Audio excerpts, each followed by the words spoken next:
എന്താണ് UTI അല്ലെങ്കിൽ മൂത്രത്തിലുണ്ടാവുന്ന അണുബാധ എന്ന് പറയുന്നത്?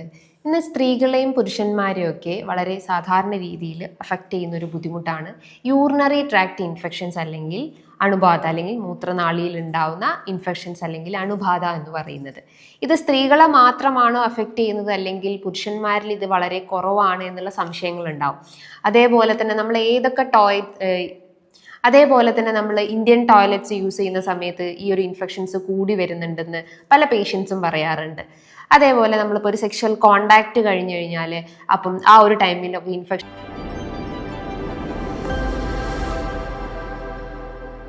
എന്താണ് UTI അല്ലെങ്കിൽ മൂത്രത്തിലുണ്ടാവുന്ന അണുബാധ എന്ന് പറയുന്നത്? ഇന്ന് സ്ത്രീകളെയും പുരുഷന്മാരെയും ഒക്കെ വളരെ സാധാരണ രീതിയിൽ അഫക്റ്റ് ചെയ്യുന്ന ഒരു ബുദ്ധിമുട്ടാണ് യൂറിനറി ട്രാക്ട് ഇൻഫെക്ഷൻസ് അല്ലെങ്കിൽ അണുബാധ അല്ലെങ്കിൽ മൂത്രനാളിയിൽ ഉണ്ടാവുന്ന ഇൻഫെക്ഷൻസ് അല്ലെങ്കിൽ അണുബാധ എന്ന് പറയുന്നത്. ഇത് സ്ത്രീകളെ മാത്രമാണോ അഫക്റ്റ് ചെയ്യുന്നത് അല്ലെങ്കിൽ പുരുഷന്മാരിൽ ഇത് വളരെ കുറവാണ് എന്നുള്ള സംശയങ്ങൾ ഉണ്ടാവും. അതേപോലെ തന്നെ നമ്മൾ ഇന്ത്യൻ ടോയ്ലറ്റ്സ് യൂസ് ചെയ്യുന്ന സമയത്ത് ഈ ഒരു ഇൻഫെക്ഷൻസ് കൂടി വരുന്നുണ്ടെന്ന് പല പേഷ്യൻസും പറയാറുണ്ട്.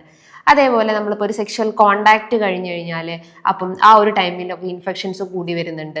അങ്ങനത്തെ കുറേ സംശയങ്ങൾ ഒരുപാട് പേഷ്യൻസ് ഈവൻ എൻ്റെ ക്ലിനിക്കിലൊക്കെ വന്ന് ഡൗട്ട്സ് ചോദിക്കാറുണ്ട്. അപ്പോൾ ഇതിൻ്റെ മാനേജ്മെൻറ്റ് സൈഡാണ് മെയിൻലി അവർ ചോദിക്കാറ്. അല്ലെങ്കിൽ ഇതിൻ്റെ ഈ ഒരു ബുദ്ധിമുട്ടുകളെ മറികടക്കാൻ വേണ്ടിയിട്ട് എന്താണ് ഇതിന് മെയിനായിട്ടും ചെയ്യേണ്ടത്, അല്ലെങ്കിൽ എന്തെങ്കിലും ഭക്ഷണത്തിൽ മാറ്റങ്ങൾ വരുത്തേണ്ടതുണ്ടോ, അല്ലെങ്കിൽ ജസ്റ്റ് ഒരു ഹൈജീൻ മാത്രം മെയിൻറ്റെയിൻ ചെയ്താൽ മതിയോ എന്നുള്ള സംശയങ്ങളൊക്കെ ഉണ്ടാവും. അപ്പോൾ ഇന്നത്തെ വീഡിയോയിലൂടെ നമുക്ക് ഈ ഒരു UTI എന്താണ്, അല്ലെങ്കിൽ മൂത്രനാളിയിൽ ഉണ്ടാകുന്ന ഈ ഒരു അണുബാധ എന്താണ്, അതിൻ്റെ ലക്ഷണങ്ങൾ, പ്രധാനപ്പെട്ട ലക്ഷണങ്ങൾ എന്തൊക്കെയാണ്, അതെന്തുകൊണ്ടാണ് സ്ത്രീകളെ മാത്രം എഫക്റ്റ് ചെയ്യുന്നത് എന്നൊന്ന് ഡിസ്കസ് ചെയ്യാം. ഹായ്, ഞാൻ doctor Juhi Das, QNB health കെയറിലെ ഹോമിയോപ്പതിക് ഫിസിഷ്യനാണ്. യൂറിനറി ട്രാക്ട് ഇൻഫെക്ഷൻസ് അല്ലെങ്കിൽ മൂത്രനാളിയിൽ ഉണ്ടാവുന്ന അണുബാധ, ഇത് ഏറ്റവും കൂടുതൽ ഇന്ന് സ്ത്രീകളെയാണ് എഫക്റ്റ് ചെയ്യുന്നത്. കാരണങ്ങൾ രണ്ട് രീതിയിൽ പറയാം. ഒന്നാമത്തേത്, ഈ സ്ത്രീകളുടെ ശരീരത്തിൽ യുറേത്ര അല്ലെങ്കിൽ മൂത്രനാളിയിൽ അല്ലെങ്കിൽ മൂത്രം കടന്നു പോകുന്ന ഒരു ട്യൂബ് ഉണ്ട്. അതിനെയാണ് നമ്മൾ യുറേത്ര എന്ന് പറയുന്നത്. അതേപോലെ തന്നെ പുരുഷന്മാരുടെ ശരീരം ഈ ഒരു യുറേത്ര പ്രസന്റ് ആണ്. പക്ഷേ പുരുഷന്മാരുടെ ശരീരത്തിൽ യുറേത്രയുടെ സൈസ് വളരെ വലുതാണ് അല്ലെങ്കിൽ ലോങ് ആണ്. ആ സൈസ് വലുതായതുകൊണ്ട് തന്നെ അവർക്ക് ഇൻഫെക്ഷൻസ് വരുന്നത് കുറവാണ്. എന്നാൽ സ്ത്രീകളുടെ ശരീരത്തിൽ ഉണ്ടാകുന്ന ഈ ഒരു യുറേത്രയുടെ സൈസ് വളരെ ഷോർട്ടാണ്, ചെറിയ സൈസിലാണ് അത് ശരീരത്തിൽ കാണപ്പെടുന്നത്. അതുകൊണ്ടാണ് സ്ത്രീകൾക്ക് ഇൻഫെക്ഷൻസ് പെട്ടെന്ന് അറ്റാക്ക് ചെയ്യുന്നത്. രണ്ടാമത്തെ ഒരു കാരണം എന്ന് പറയുന്നത് സ്ത്രീകളുടെ വെജൈനൽ ഓപ്പണിങ്ങും യുറേത്രൽ ഓപ്പണിങ്ങും ആനൽ ഓപ്പണിങ്, അതായത് യൂറിൻ പാസ് ചെയ്ത് പോകുന്ന ഓപ്പണിങ്ങും, വെജൈനൽ എന്ന് പറയുമ്പോൾ മെൻസ്ട്രൽ ബ്ലഡ് പോകുന്ന ഒരു ഓപ്പണിങ്ങും, അതേപോലെ തന്നെ മലം പോകുന്ന ഒരു ഓപ്പണിങ്ങും വളരെ അടുത്തടുത്താണ്. അപ്പോൾ ഒരു സ്ഥലത്ത് ഇൻഫെക്ഷൻസ് വന്നു കഴിഞ്ഞാൽ ഓട്ടോമാറ്റിക്കലി അത് പെട്ടെന്ന് മറ്റുള്ള പാർട്സിലേക്കെല്ലാം സ്പ്രെഡ് ആവാനുള്ള ചാൻസസ് ഉണ്ട്.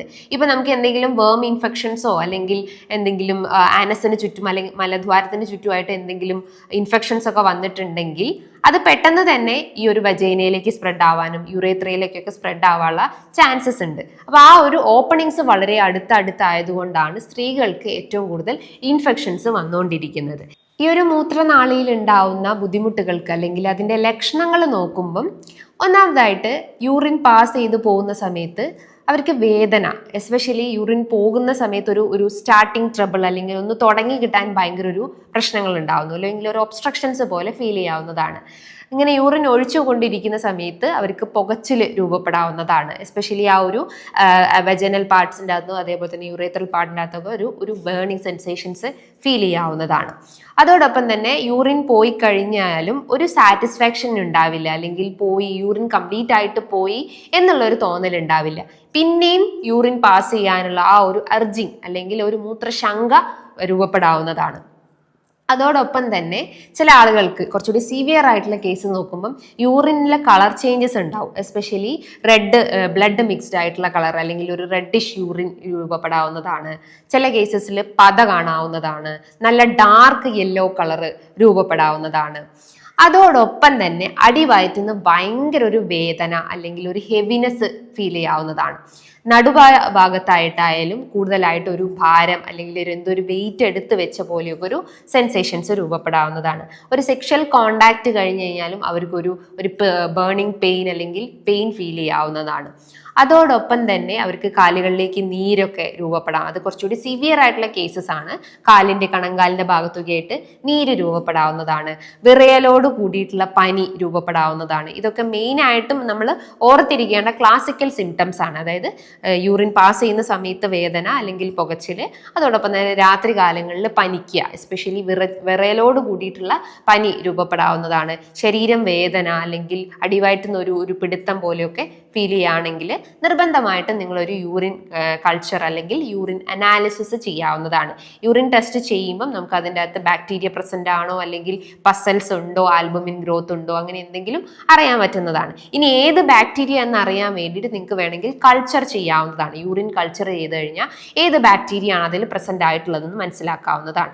ഇനി ഒരു മൂത്രനാളിയിൽ ഉണ്ടാക്കുന്ന ഇൻഫെക്ഷൻസ് ഉണ്ടാക്കുന്ന ബാക്ടീരിയാസ് എന്ന് പറയുമ്പോൾ എസ്പെഷ്യലി എസ്ട്രീഷ്യ കോളൈ, ക്ലെപ്സിയല്ല, സ്യൂഡോമോണസ് പോലത്തെ ബാക്ടീരിയാസ് ആണ് മെയിൻലി ഈ പറഞ്ഞിട്ടുള്ള യുറേത്രയിൽ ആ ഒരു ബാക്ടീരിയൽ കോളനൈസേഷൻസ് ഉണ്ടാക്കുകയും അത് ഇൻഫെക്ഷൻസ് ആയിട്ട് ലീഡ് ചെയ്യുന്നത്.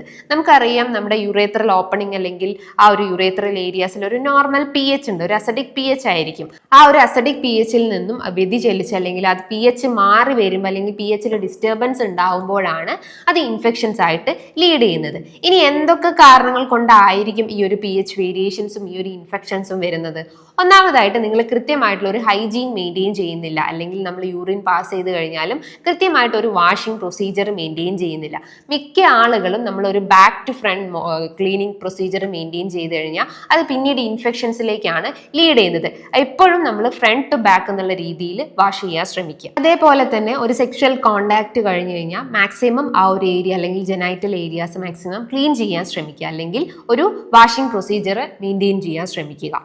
അതോടൊപ്പം തന്നെ നിങ്ങൾ ഈ യൂറിൻ പിടിച്ചു വെക്കുന്ന ശീലങ്ങളൊക്കെ ഉണ്ടെങ്കിൽ, ഇപ്പം നമ്മൾ ജോലി തിരക്കിൻ്റെ ഇടയിലായാലും നമുക്ക് മടി കാരണം നമ്മൾ യൂറിൻ ഹോൾഡ് ചെയ്ത് നിർത്തുകയും പിന്നെ ഒരു 2 to 3 hours കഴിഞ്ഞിട്ടായിരിക്കും നമ്മൾ യൂറിൻ പാസ് ചെയ്ത് പോകുന്നുണ്ടാവുക.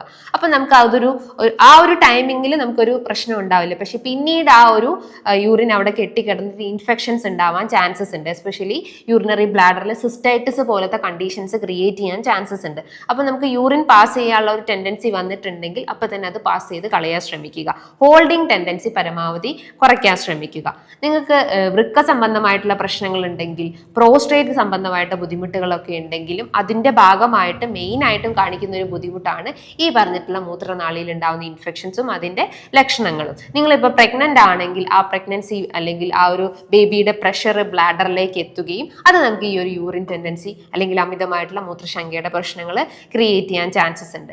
അതേപോലെ തന്നെ നിങ്ങൾക്ക് ഡിസ്ക് പ്രൊലാപ്സിന്റെ പ്രശ്നങ്ങളോ അല്ലെങ്കിൽ ഈ യൂട്രസ് ഇറങ്ങി വരുന്ന ബുദ്ധിമുട്ടുകളൊക്കെ ഉണ്ടെങ്കിലും ആ ഒരു പ്രശ്നത്തിന്റെ ഭാഗമായിട്ടും നമുക്ക് ഇൻഫെക്ഷൻസ് ക്രിയേറ്റ് ചെയ്യാൻ ചാൻസസ് ഉണ്ട്. നിങ്ങൾ യൂസ് ചെയ്യുന്ന പ്രൊഡക്ട്സ്, എസ്പെഷ്യലി ഈ വി വാഷ് പോലത്തെ പല രീതിയിലുള്ള പ്രൊഡക്ട്സ് നമ്മളെ ആ ഒരു ജെനൈറ്റൽ ഏരിയാസ് ക്ലീൻ ചെയ്യാൻ വേണ്ടിയിട്ട് പലരെയും കണ്ടിട്ടുണ്ട്.